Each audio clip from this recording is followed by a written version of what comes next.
Cece was a flight attendant. The best way to never forget a story, You know, their names here, but they're people. is to keep telling it. They were people that day, and because of these people, this plane went down here instead of making the Capitol. We've got to tell the story for those 40 because they can't, so. As Brad Schober reflects at the Flight 93 Memorial, The crater obviously was where the boulder is. we get to see the day through his eyes, Is that day still so vivid in your mind? A lot of it is. through the eyes of a first responder. A lot of people were confused. A plane crashed. How can it just be this huge hole in the ground? Right. It's going in at such force that it buried itself. But, you know, I'm looking at this round crater realizing, okay, here's where the plane hit. And you can see the indentations on the side where the wings were. But I didn't know there was plane under there. A call comes in on September 11th, 2001. You know, this is one call that A plane is down. will forever have changed us and you know, who our department is. The Shanksville Volunteer Fire Department is the first fire department on scene. I think it's fresh in our minds, but I do think people are losing focus of it. In a normally barren field, crews are met with total destruction. You didn't know what was going on. You didn't know if they were just flying planes into the ground everywhere or what. It was just the chaos that was throughout the whole nation. It was. The plane crash that has gone down in Somerset County is believed to be related to the other attacks on America. The damage is something unforgettable. We know what happened. You know, we was here every day and lived it. A plane into pieces and a crater smoldering. It's always in our minds. They would soon learn It was over when it hit the ground for the most part. there were no survivors. But everything that we do since then needs to be about those 40. Never anticipate something of this size and magnitude, let alone on a national scale, if not international. This field becomes the focus of one of the longest held crime scenes in Pennsylvania's history. It's here in our backyard and we lived it. And this small community comes together for the heroes who inspired our nation. One of the things that a lot of the family members have said is they're very grateful for how the town reacted and how the town took care of them, and this, you know, this is their loved one's last resting place, and they're happy it's here. There's a lot of family that we've got to know. 2 decades later, Leroy Homer, his family comes in every year. those who responded that day continue telling their story for the 40 brave men and women who acted selflessly. It's these people that we owe. Nobody owes us anything. We didn't do anything. It's these people. As the sun gets ready to set at the Flight 93 Memorial, You know, they were brothers, sisters, husbands, children. Brad remembers the heroes of that day, You just wonder what was going through their mind.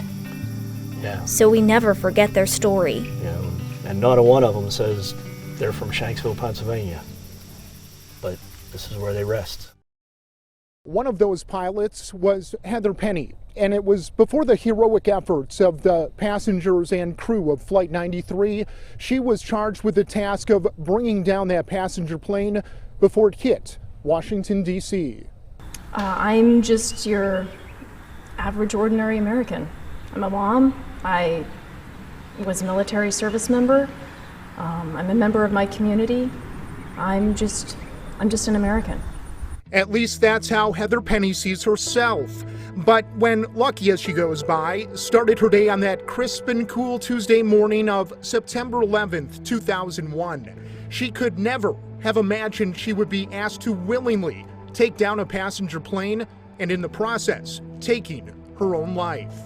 That Tuesday morning was an absolutely ordinary morning, just like every other day. I mean, I got up, I put on my flight suit, I ate my Cheerios, and I drove into work. You see, Heather Lucky Penny was one of the 2 F-16 fighter pilots with the Air Force that scrambled to find and take down Flight 93 before it hit its likely destination, the U.S. Capitol in Washington, D.C. They were in a meeting when they heard of the second tower being hit. So immediately we just all got up from our meeting and went into our squadron bar where our television was, and that's where we saw the same images that everyone else saw that morning. That's when we realized our nation was under attack. The second tower in New York City and the Pentagon had already been hit by the time Flight 93 was already in the air. And through radar, the Air Force identified Flight 93 to be likely hijacked.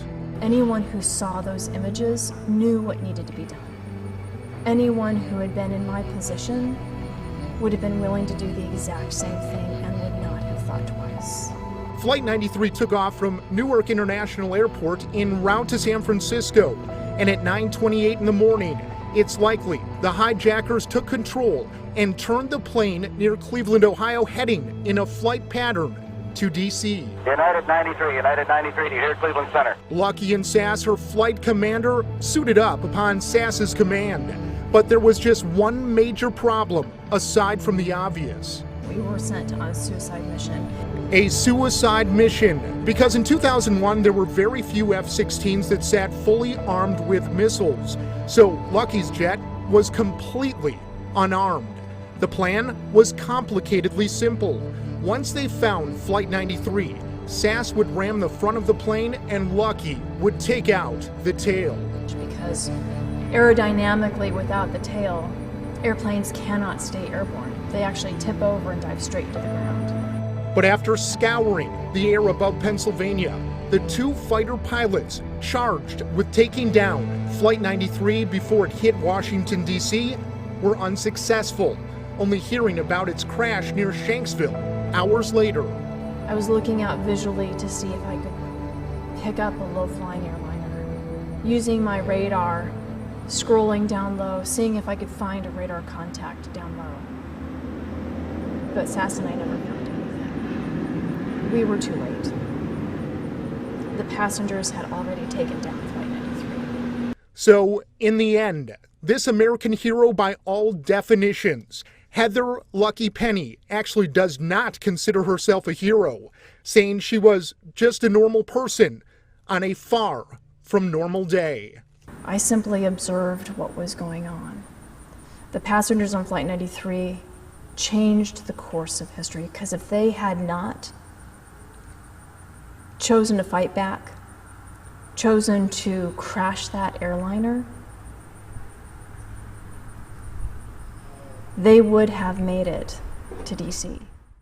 I asked Heather if she was at all concerned about dying that day. She told me no.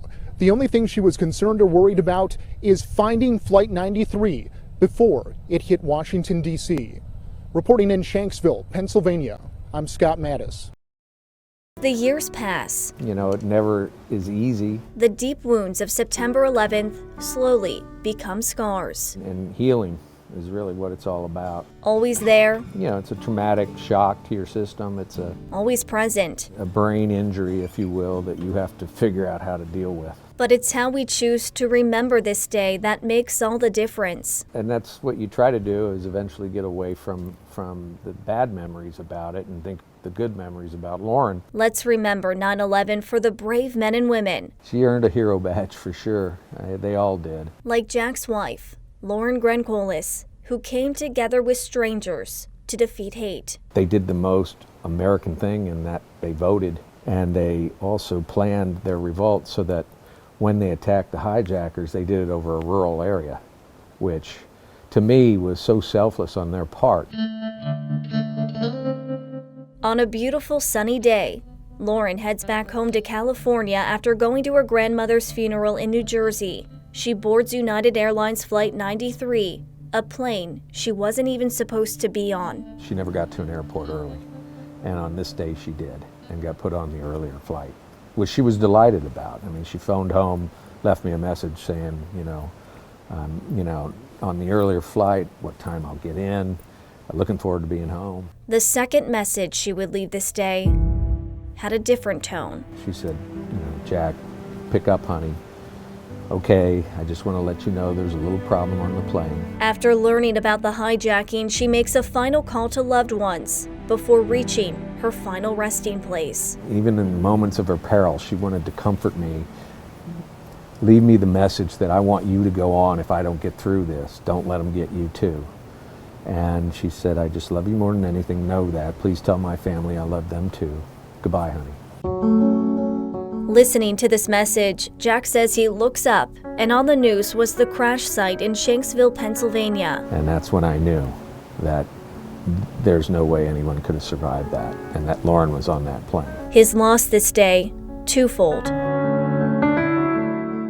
We were going to have a child that would be 20 in April. Lauren was 3 months pregnant with their first child. There was that difficulty in losing that child, which I would find later on over the last 20 years was harder than I expected.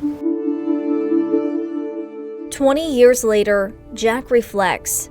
He can imagine Lauren's leadership on that plane as she helped stop terrorists from reaching our nation's capital. And I know Lauren would have been grateful to have given her life to inspire others, that's for sure. I don't know if we'll ever be able to make sense of this tragedy. The day was horrific for everyone. And the scars from September 11th will never fully go away. But when we share the memories of our heroes, She was always there to give selflessly. the healing process becomes a little easier. You're dealt certain cards in life and you have to play them.